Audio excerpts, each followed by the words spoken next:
हाय, hello, नमस्कार. मी तुमच्या सगळ्यांची लाडकी रेश्माच किचनमध्ये तुमचं स्वागत करते. उपवास धरायचा म्हटला की तो तेलकट साबुदाण्याचा वडा, साबुदाण्याची खिचडी खाऊन कंटाळा येतो आणि साबुदाण्याची खीर म्हटलं की ती बोर होऊन जाते.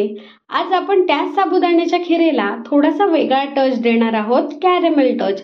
आणि सेम साबुदाण्याची खीर थोड्या वेगळ्या पद्धतीने बनवणार आहोत. त्याच्यासाठी मी एका बाजूला गॅस चालू करून त्याच्यावर एक टोप गरम करत ठेवलेला आहे.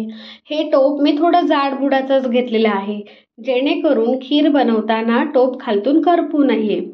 आता मी त्या टोपामध्ये 1 चमचा इतकं तूप घालून घेतलेलं आहे आणि एका बाजूला मी ड्रायफ्रूट्स बारीक कापून घेत आहे. तुम्ही या तुमच्या आवडीनुसार ड्रायफ्रूट्स घेऊ शकता. मी इथे थोडेसे काजू, बदाम आणि मनुके घेतलेले आहेत. आपल्याला स्लो फ्लेमवर ड्रायफ्रूट्स खरपूस रंग येईपर्यंत परतून घ्यायचे आहेत. ड्रायफ्रूट्स परतून झाले की मी एका डिशमध्ये बाजूला काढून घेणार आहे. इथे मी रात्रभर साबुदाणे भिजवून घेतले होते, जेणेकरून साबुदाणे पटकन शिजून जातील. आता त्याच गरम तुपामध्ये आपण रात्रभर भिजवलेले साबुदाणे घालून घेणार आहोत आणि ते तुपासोबत चांगले परतून घेणार आहोत, जेणेकरून साबुदाणे मोकळे होतील आणि त्याच्या गठळ्या होणार नाहीत. आपल्याला साबुदाणे परतत असताना त्याच्यामध्ये 1 ग्लास इतकं पाणी घालायचं आहे आणि 1.5 ग्लास इतकं दूध घालायचं आहे. तुम्ही तुमच्या आवडीनुसार पाणी आणि दुधाचं प्रमाण कमी जास्त करू शकता, पण दूध घातल्यामुळे खिरेची चव वाढते, त्याचा रिचनेस वाढतो आणि खूप छान चव येते खिरेला आणि आपलं पोटही लवकर भरतं. त्याच्यामुळे दूध घातलंच पाहिजे असं मला वाटतं.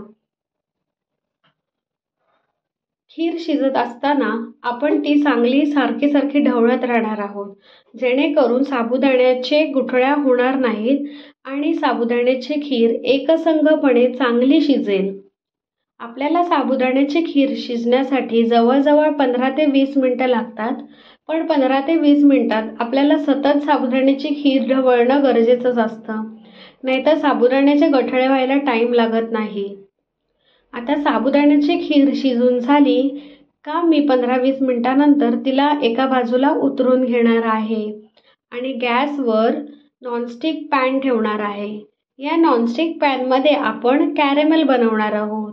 त्याच्यासाठी मी गॅसवर पॅन ठेवल्यावर त्याच्यामध्ये पाव ग्लास इतकं पाणी घातलेलं आहे आणि 1 वाटी भरून साखर घातलेली आहे. आता ही साखर आणि पाणी दोन्ही एकत्र करत आपल्याला स्पॅच्युलाच्या साहाय्याने ढवळत राहायचं आहे. यावेळी मी गॅसची फ्लेम मीडियम टू हाय ठेवलेली आहे. त्याच्यामुळे पटकन साखर पाण्यामध्ये विरघळते आणि शुगर सिरप बनायला वेळही लागत नाही. आता आपल्याला सतत ढवळत राहिल्यावर शुगर सिरप बनतं आणि थोड्या वेळ आपल्याला तसंच ढवळत राहायचं आहे, जेणेकरून साखरेचे क्रिस्टल्स तयार होणार नाहीत आणि साखर एकसंगपणे पाण्यासोबत मिक्स होईल. यावेळी आपल्याला 5 ते 7 मिनटं लागणार आहेत. जर तुम्हाला घाई असेल तर तुम्ही खिरेसोबत एका बाजूला कॅरेमल सॉस व्हायला ठेवू शकता. जेव्हा त्या शुगर सिरपचा रंग असा ब्राउनिश येतो, तेव्हा मी अर्धा चमचा तूप आणि पाव कप इतकं दूध घातलेलं आहे. हे आपल्याला चांगलं मिक्स करून एक बॉईल आणायचं आहे. आता मी परत टोप ठेवून त्याच्यावर ते कॅरेमेल सॉस ओतत आहे आणि हे कॅरेमेल सॉस आपल्याला खिरेसोबत चांगलं मिक्स करून घ्यायचं आहे. हे करत असताना आपण आपल्या हातांची काळजी घ्यायची आहे. कॅरेमेल सॉस पटकन हातावर येऊ शकतो आणि आपल्याला चटका बसू शकतो, म्हणून ही स्टेप आपल्याला एकदम सावधानीपूर्वक करायची आहे. अशा प्रकारे साबुदाण्यासोबत कॅरेमेल सॉस मिक्स झाला की आपण तळलेले ड्रायफ्रूट्स त्याच्यावर घालून घेणार आहोत आणि तेही चांगले मिक्स करून घेणार आहोत. एकदा ह्याला चांगली उकळ आणून घ्यायची आहे, तर मग आपली तयार होईल साबुदाणा कॅरेमेल खीर. आता ही साबुदाणा कॅरेमेल खीर मी एका काचेच्या बाउलमध्ये सर्व करणार आहे आणि त्याच्यावर ड्रायफ्रूट्स टाकून सजवून घेणार आहे. चला तर मग आपली साबुदाणा कॅरेमेल खीर तयार आहे.